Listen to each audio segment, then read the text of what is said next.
waxaan dhammaan ummadda Soomaali meel kasta ay joogaan aan ugu hambalyeeynaya 60 guuradii ka soo wareegtay xornimadii gobolada waqooyi ay qaateen 26 Juun 1960 taasoo aasaas u noqotay midowgii Soomaaliya 1 July 1960 waa maalintii ugu horeysay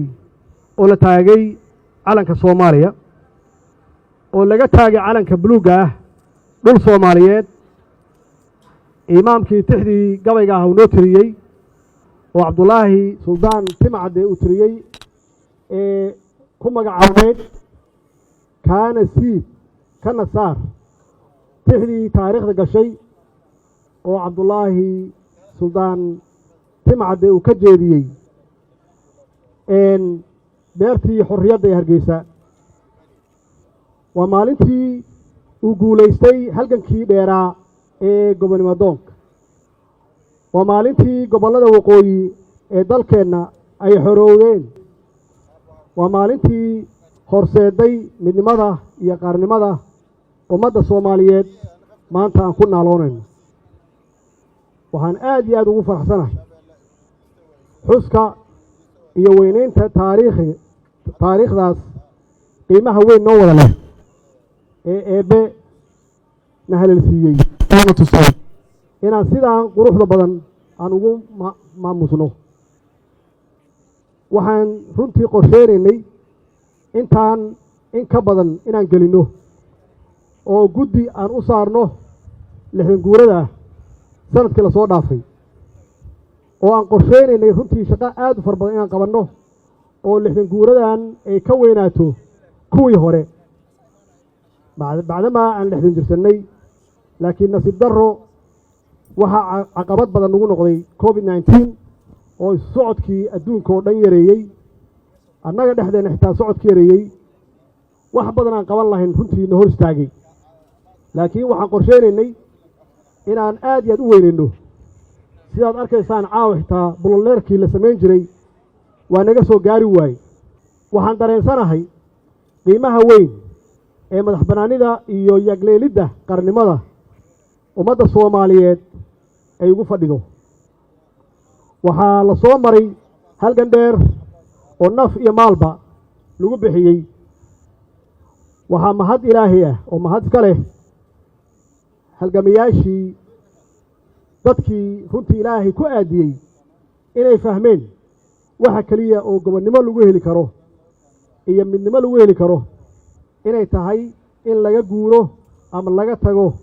qabiilka iyo qabyaaladda waxaa kaloo mahad iska leh halyeeyadii u soo halgamay ama soo dagaalamay oo u huray naftoodii iyo dhiiggoodii dhaxal wanaagsanna nooga tegey oo aan haynaa hadda halgankii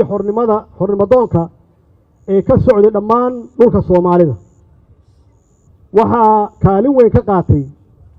dhalinyarada soomaaliyeed hadday yihiin koonfur iyo waqooyiba dhalinyaradaas oo ku midaysnaa ururadii gobonnimodoonka ahaa ee la odhan jiray SNL iyo SYL waxaa xusid mudan kaalintii SNL ay ku lahayd halgankii gobonnimodoonka iyo xoreynta gobollada waqooyi oo la mid ah doorkii ay SYL ku lahayd xornimada gobollada koonfureed labadaas urur waxay lahaayeen xiriir adag waxay ku midaysnaayeen hal hadaf oo ah midnimo oo ah xorriyad in la helo saas darteed waa inaan mar walba aan muujinno doorkii SNL ay ku lahayd sidaan u muujinno tan doorkii ay ku lahayd SYL mar walbaba waxaa hubaal ah in dhallinyarada SNL iyo SYL ay guteen waajibaadkii ka saarnaa jiilkan hadda jooga inay ku noolaadaan xorriyad iyo sharaf 60 sano kadib waxa ay xaqiijiyeen jiritaanka jiilka hadda jooga waxay xaqiijiyeen jiritaanka dal Soomaaliyeed oo xor ah waxayna taariikhda ku galeen inay ahaayeen dad ogaa in lagu gaari karo gobonnimo iyo midnimo in lagu gaari karo waxaa ugu horeeya daacadnimo siday sheegeen iyo cadaalad suubanaan iyo wanaag wadaniyad ama patriotic walaaltinimo is-ixtiraam isqadarin geesinimo in loo dhinto dalka markay ay gaarto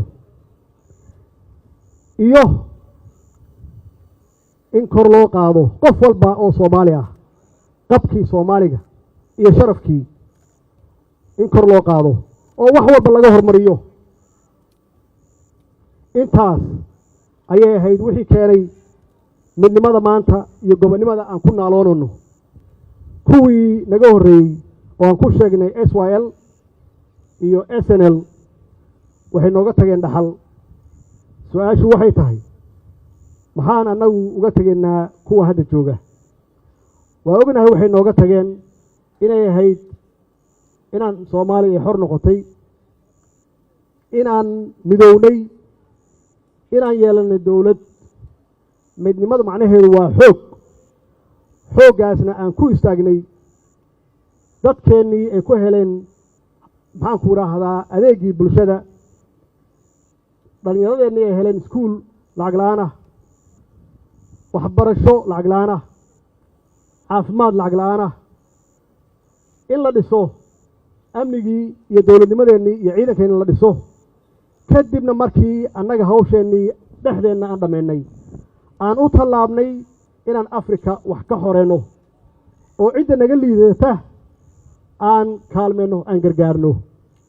maanta marka adduunka aad aado cid walba kula hadasha waxay soo xasuustaan Soomaalidii hore iyo siday ahaayeen iyo sidaan Afrika u caawinay iyo marba ku sheegaan iyo sidii aan garab u siinay qolooyinkii markaas dowladihii aan gobonnimada gaarin waxaasoo dhan waxaan ku gaarnay waxay ahayd midnimo waxay keentaa dowlad wanaag midnimo waxay keentaa bulshadaada inay ka xaqabeelaan adeegooda iyo wixii dowlad laga rabay annaga hadda xagee yaan u soconnaa marka sida la sheego 60 sano jirnaa 30 sano waa wada joognay meel fiican bay wax noo maraayeen inkastoo dhaliilo ay jireen laakiin dalku waa haystay dalku mid buu ahaa ummadeenu waxay la tartamaysaa caalamka intiisa kale ma jirin kala qoqob qabyaalad xoog leh ma jirin oo qofku uu ka hormariyo wadaniyada iyo qarannimada ma jirin taas way waxa aan rabno inaan wax ka cabirana marka soddonkii la soo dhaafay waxaan sameeynaa wixii ka duwanaa wixii dhalinyaradaas ay sameeyeen Soomaaliyeed oo ahaa in ay iska fogeeyaan wax alla wixii kala qaybin kara oo ay ugu horeyso qabyaaladda iyo gobolaysiga ay ku xigto taasna runtii soddonkii sano ee la soo dhaafay aan ka galnay adduunka meel aad iyo aad u hooseysa oo aan la sheegi karin oo ceeb leh aan ka galnay wax kasta aad fiiriso haddii aad gasho Google-ka haddii aad gasho YouTube-ka meel walba aad gasho meesha ugu hooseysa aan ka joogno adduunka annagoo cabiranayna halbeegna ay noo tahay farqiga u dhaxeeya markay ummaddu mid yihiin oo ay walaalo yihiin oo nidaam fiican iyo dawlad fiican ay haystaan ay isku kalsoon yihiin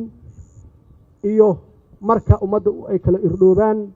ummaddu ay kala fogaadaan ummaddu ay qabyaalad iyo qabiil ay noqoto hooygooda markii gobolaysi uu noqdo wax qabiil ku dhisan markuu noqdo markii dalku dad ay yiraahdaan waa kala tagnay waxa soo idil waxa aan ka dhaxalnay waa ognahay waxaan ka dhaxalnay sumcad xumo oo adduunka dhan noo taala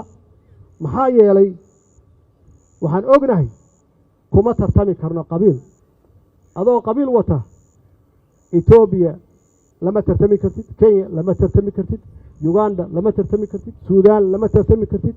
Carabaha lama tartami kartid maxaa yeelay qaabka aad ku wajahaysaa khaldan maxaa yeelay iyagu qabiil maaha waxa ay kuula tartamayaan waxay kuula tartamayaan waa qaran maaha gobolaysi waxay kuula tartamayaan marka adigu kii walaalka ahaa haddii uu ku weeyahay oo aadan arkaynin wax kale oo aadan arkaynin sidii annagoo qaran aan ula tartami lahayn caalamka intiisa kale waxa weeye waxaad noqonaysaa in aad mar walba aad ka hooseyso oo mar walba hoos lagu fiiriyo oo mar walba aad taakuleen iyo caawimaad aad weydiisato adigoo ah hal dad oo walaalo ah adigoo ilaahay khayraad badan ku siiyey adigoo ilaahay ka dhigay dadka Soomaaliya lagu yaqaano oo shakhsi markay tahay aan nahay dadka ugu quality fiican dhinac walbaba laakiin markay noqoto maamul markay noqoto wada shaqayn markay noqoto dawladnimo aan ka galno meesha ugu hooseysa waxaan hadda u soconaa marka soddon cusub yaan u soconaa soddonka cusub ummadeenu maxay naga dhaxlayaan marka ilaa aabayaasheen waa sheegay waa soo halgameen waa loo xiray waa loo dilay waa u dhinteen xoolahoodii iyo dhaqaalahoodii waa ku bixiyeen in Soomaaliya la sinaato ama ay ka sareyso wadamada la midka ah ay ka sareyso waana muujiyeen iyagoon ognahay wadciga aan ku jirno hadda iyo wadciga ay ku jireen aan ognahay wax kala fogna ay ahaayeen macnaheedu waxay tahay soddonka sano soo socda waxaan raadinaynaa midnimo soddonka sano soo socda waa 10 waa test annaga dadkeena madaxda ay ugu horeyso iyo guud ahaan bulshada Soomaaliyeed laga rabo inaan u dhaqaaqno midnimo inaan raadino waa bilawnay inaan raadino midnimo oo aan ka raadino walaalaheen Soomaaliland aan ka raadino muddaan ka shaqeynay ilaahay waa nagu guuleeyay waxaan rajeynayaa in wada hadalkaasi uu noqdo mid miro dhal ah maxaa yeelay kalama maarano waa isu baahannahay dhinac walba yaan ehel iyo walaalo u nahay haddii dhinac uu ku maqan yahay waa ognahay waa aragnay khibradeeda waa haynaa dhinac kale inuusan dhaqaaqi karin intay naga maqan yihiin ma dhaqaaqi karno iyaguna ma dhaqaaqi karaan marka inaan annagu isfiirsan marka annagoo midaysan inaan fiirino dawladaha geeska Afrika sidee aan kula tartamnaa dhaqaalaha iskaashiga hadda ka bilowday geeska Afrika ilaa kulama tartami karno annagoo qaybsan kulama tartami karno adduunku waxaa dhashay globalization wax la yidhaahdo geeska africa waxaa ka bilowday iskaashi dhaqaale annagaana bilownay fakarkeedana annagaa lahayn annagoonan iswadan faan ma aha waa wax dhaba annagaa ka iibinay annagaa u tagnay xaqiiqatan markii ugu horreysay waxay ahayd suudaan in lagu qabto waa markii 2017 iyadoo ahayd